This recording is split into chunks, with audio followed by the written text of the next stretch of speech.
Okay, welcome to Lee Pitts Live here on Fox 4. We're here at the Islam Conference and here in Fort Myers, and there's a great conference going on. The 28 years that I've covered my show, I never had a show. I've had Muslims on my show, but I never had the opportunity to cover a conference. So I'm so thrilled to have the opportunity to cover this conference. I'll be talking to some of the great entrepreneurs who are here, people who are expounding on various information. This is just a wonderful event that's taking place here on November the 2nd. I got a gentleman here. I heard him up there on the panel. I said I had to get him first. And for those of us who are watching us all around the country on social media, we're in Fort Myers, Florida, in a community called the Dunbar community, which is in this southwest quadrant of the state of Florida, Fort Myers that is. And the Dunbar community is the largest minority community in the region. And we're at a historic building, oasis in our community called the Quality Life Center, where this conference is taking place. I would estimate I've seen about 150 people here, and everybody's on one accord, and it's just a magnificent setting to be a part of this. Let's get this gentleman's name. What's your name? Okay, Mikhail Hanif. Mikhail, thanks for joining us here on Lee Pitts Live. My pleasure, my pleasure. And I got here a little late, but when I came in, you were in your portion of the panel discussion, and I was just so impressed with some of the things that you were saying. But of course, what was more humbling about it, what I generally find with Muslims, is how humble everybody is about what they do. Yes, sir. Yes, you were sir. very humble about what you do, but I still want our viewing audience to know that you've been very successful at what you've done. Yes, sir. Yes, sir. Okay, and but one of the things that I caught within the spirit of what you were doing is the fact that even though I didn't hear you say it, I know that your objective is always to help mankind. That's right. That's Expound exactly on right. that. Well, that comes and is born out of people like Mr. Muhammad. He has been an inspiration Abdul Haq. of mine, Abdul Haq Muhammad, and Imam. I stand on his shoulders and many others. And so as a result, he has groomed my life to do the right things and do right by people. He's taught me that in his actions, and that's how Quality Life came about. And anytime there's a function going on, Quality Life, for the past 20 years, we've been supportive. Even when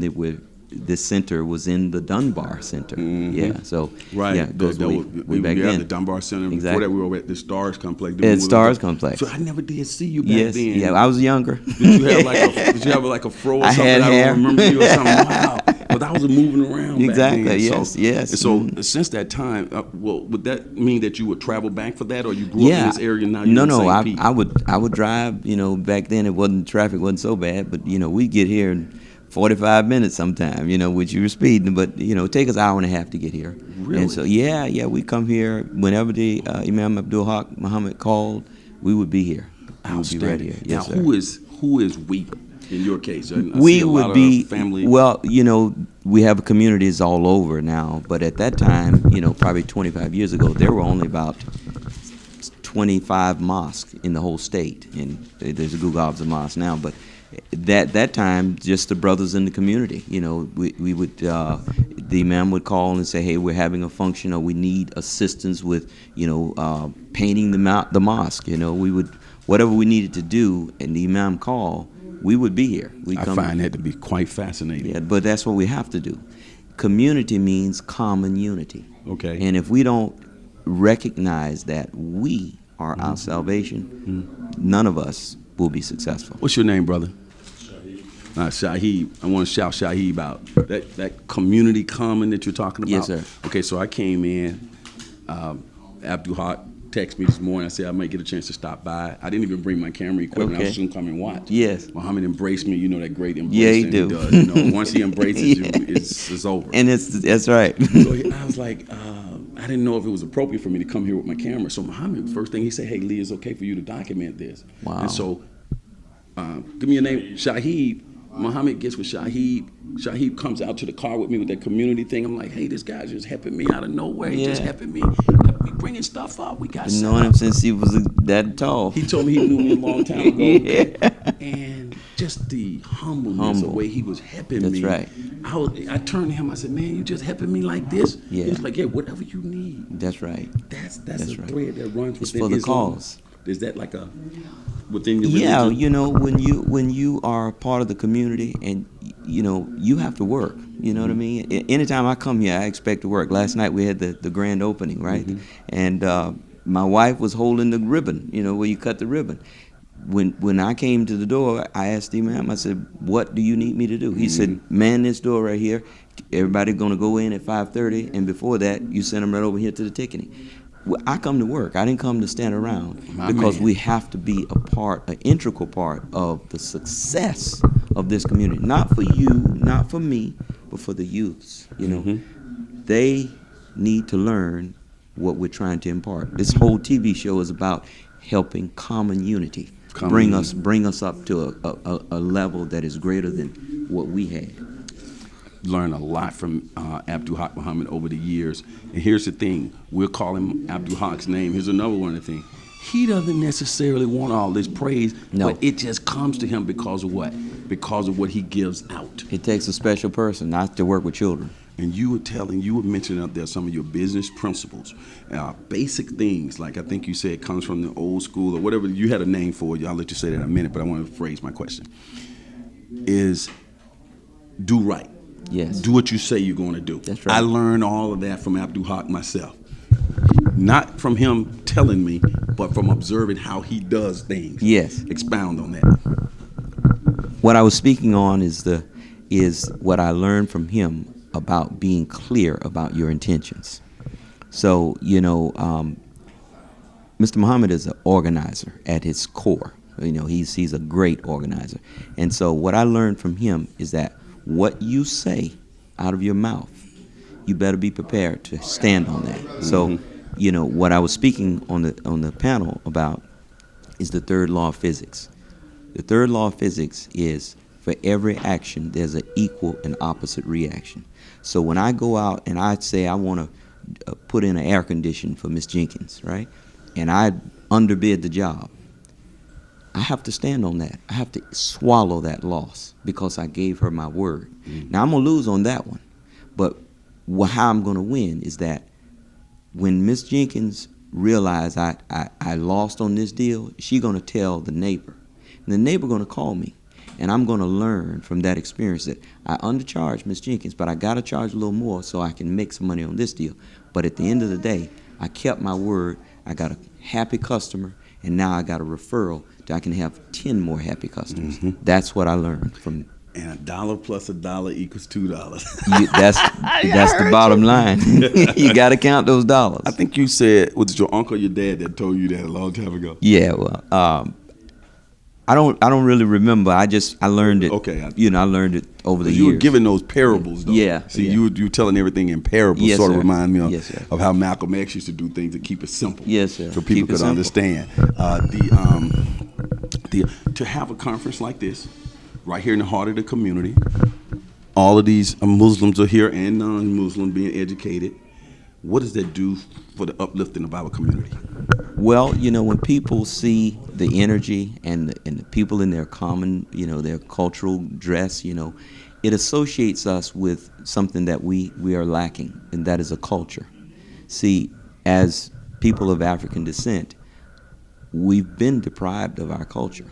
We really don't know who we are, so that's why many of us, we dress like what we see, okay?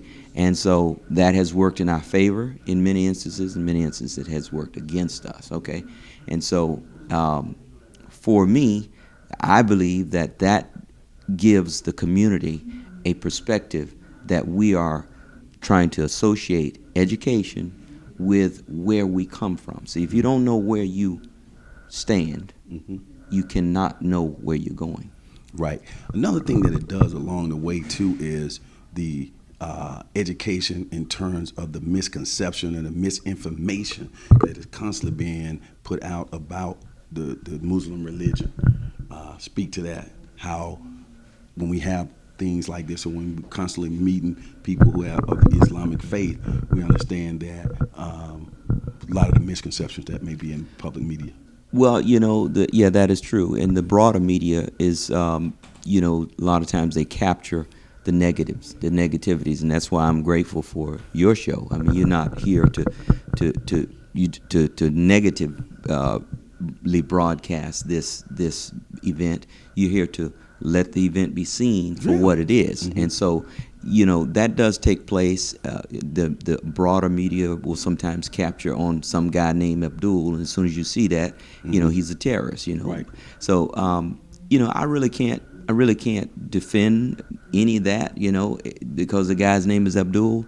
That doesn't mean that Muslims advocate that. It goes totally counter to Counter. what you guys believe, which is We believe in one God. We believe in doing right by people. We believe in prayer. We believe in the prophets, all of the prophets. We believe in giving in charity. And giving in charity can be a simple smile, just like Shaheed came. He said, "Brother, whatever you need, I'm gonna take care of you." Shaheed was right on it. Yeah, man. So from that's scratch. that's the faith. Very, very great. That's the faith. Now, I don't know if this is necessarily true for the whole, which would be a fallacy of composition, but the parts of what I'm witnessing here is within the faith of Islam, I see a thirst and a desire for entrepreneurship. Like it's a part of the teachings or a part of the thread to develop business, to be enterprising, to do those types of things. Is that a misconception? That's true No, for the part, it's true for the whole? That is exactly true, and not only for Islam, but for the culture of African people of African descent. We need businesses. When you and I grew up, Hold on, stay on that point though. Yes, sir. We do know that a lot of the countries in Africa are Islam. that's right. Let's make sure we say that. Go That's ahead. right. That's right. A lot of African countries are Islamic, totally Islamic communities. So it's nations, and so yes. But here in America, we have lost that. So the stores that used to be the corner store used to be owned by African American. Correct. Now they've been transplanted with people of other descent, and we've got to get back to that. And you say, where do I start? You start where you are. Okay, you see the little kids on the street selling lemonade. You got a recipe for some ginger drink, right? Make that. I'm serious. $1 and $1 equal $2. $2. You see what I'm saying? And that's what we need to get back to, that so that our community can be more. It can contribute more. Okay, because you can't give what you don't have. What they say, you can't squeeze blood out of a turnip. Right. Yeah. So we need business. Yes, I'm glad do. we went down this road for a second. I'm going to stay down this road for a second. I've traveled throughout Africa, and I spent most of my time doing South Africa, Cape Town, Johannesburg, Soweto, and stuff. It's on my bucket list. Right. And immediately when I landed on the continent, when I got to the various countries there, I saw that entrepreneur spirit that you were talking about. People at home, I want y'all to know, it's just running throughout Africa. You see people selling merchandise, building merchandise, bartering, exchange. They don't grow up with the mentality to work for the corporation. Right. The corporation doesn't dominate. Like when you hear that word corporate America, this is a country that we are trained to grow up to work for the corporation. That's right. So we don't have that mentality of starting our own businesses and creating, like you were talking about prior to integration. We had all of these businesses in our community, Yes. own grocery stores, everything, Exactly, laundromats, exactly. dry cleaners, and so on and Yes, so forth. yes. That's a long statement, but I want you to expound on what I just said. Well, yes, that's exactly correct. We need to make sure that we are teaching our children not to go and get an education just to work for someone. See, every one of us were brought on this earth with a gift, okay? The purpose in which God gave you. He gave you and I and every human being on this earth something specific to bring to the universe, to bring to the community. And when you go through the life and you don't allow that light to shine, to come out, you've deprived your community of that thing that they need, that God gave you, only you, to give to the community. Now, education is important. I am not saying don't be educated. It's very important. But I am saying don't get so buried in working for a corporate job or some type of corporate structure that you forget about your own purpose. Why am I here? Who am I? That's the question. And I think when you came in on the meeting here, I was speaking about a comment that was asked of Michael Jackson. Everybody knows Michael Jackson. And a person asked Michael Jackson, he said, "What is music to you?" This is what he asked Michael Jackson. Right. And Michael Jackson said, I'm music. "I am music." See, so that's what you got to ask yourself. Who am I? Not what am I? Who am I? You know, if I ask you, Shahid, who are you? I'm a AC mechanic. No, I didn't ask you what are you. I asked you who are you. So now that's the question that you get. That is your purpose. Who you are is your purpose. And so that's what all of us have got to expound on. I'm not saying don't get an education. I'm not saying don't go out and get a corporate job. I'm saying don't forget who you are in the process. And if you maintain who you are, recognize what God's gifts have been to you, your life changes immediately for the better along the way. Life path. Absolutely. What did Jesus say? He said, "I am the light." Right? You know, I'm saying each one of us have to determine what we are here for, and when we do that, we're going to be successful because we're going to stay on that path. It's a quest. You know, it's a quest to better. Every one of us that has a child, we want that child to do better than we did. See what I mean? We want that child to go farther than we went. Okay, speaking of children, you have children, right? I have 3 daughters. Let's talk about some basic things that when we're saying this, we know you're Islam, right? Yes, sir. So we'll say these are some basic principles and ideals that a person of a properly practicing Islam Yes, sir. will instill in their children at an early age that will help them to be productive citizens and grow up understanding who they are. What are some things you're instilling in your children? My children. Well, some of the things that I learned along the way from imams like Mr. Muhammad, you know, to be honest, to be upright. My name is Hanif. My last name is Hanif. Okay. It's our family name. Hanif is a name that God says in our holy book, the Quran. It says that Hanif, he named Abraham Hanifa. Okay. And Hanif means, it means to be upright, and it also means to distinguish falsehood from truth. So what I'm doing every day I get out of bed, I'm aspiring to be Hanif. And that's why I changed my name in 95 before I made the pilgrimage to Mecca, which I've done that, praise God. But I changed that name to give to my daughters. I have 3 daughters. So every day when they go out into the world and they look on their driver's license, or they put an application in, or they go to school, they see that name Hanif. Hanif means that I can't fudge this, you see. I got to do the right thing. I have to do the upright thing in this matter, okay? Who are you? I am Hanif. And so in being Hanif, you are aspiring every day. That is the teachings that I teach my children. I teach Shahid. I teach anybody that I come in contact with, even you. Do right. That's what, look, our grandmothers prayed for us. They only prayed for us. They prayed for the friends that we were hanging around because they wanted they knew the friends going to influence us. So they prayed that the friends, am I right? Right. You see what I mean? So that's what I teach my children. That was the question. You said do right. Yes, sir. Let's go to do right. Okay. Is doing right as simple as it sounds? It's simple as it sounds. Application of doing right is not easy. Why is it not easy? The way I look at it is this. I mentioned a few minutes ago, if I give Ms. Jenkins a price to fix her air condition, and I'm going to lose on the job on this particular project if I do it the right way, right? I'm going to lose money.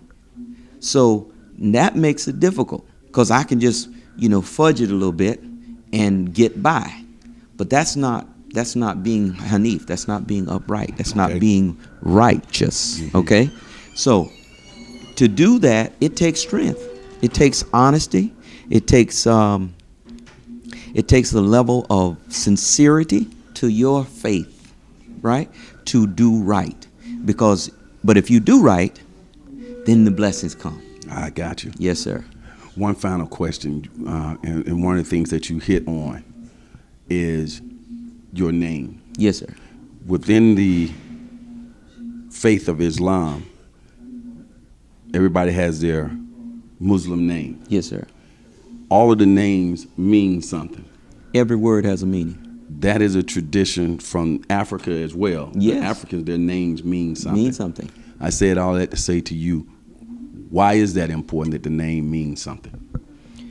Well, because again, it's a reminder. It's a daily reminder of, if you read the Quran, if you ever read the Quran really repeats itself a lot. Okay, but also in life, we need to be reminded. Go back to Mom when she was, boy, didn't I tell you to clean your room? You see what I'm saying? So if every day you go out of the room and you forget to clean that room, you're gonna hear from Mama. Eventually you're gonna get that. And then you're gonna say, as soon as I go out this door, if I don't clean this room, Mama gonna tell me, go back in there and clean that room. Right. So I might as well do it right. You see what I mean?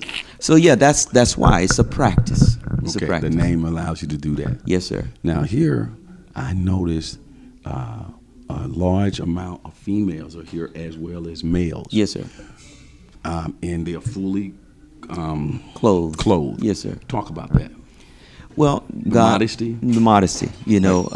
God says, let your head covering in the Quran. He says, let your head covering drop down over your bosom so that you may be known and not molested. Okay?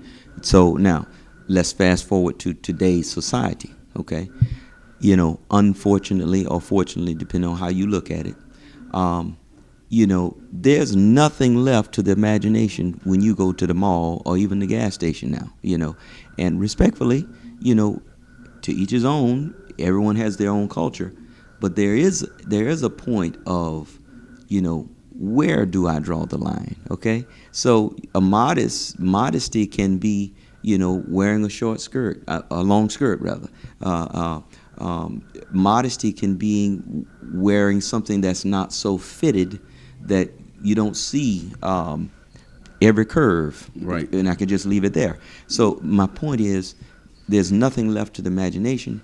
And in many instances, not many instances, it's been factually proven that most serial rapists, they're caught up into pornography.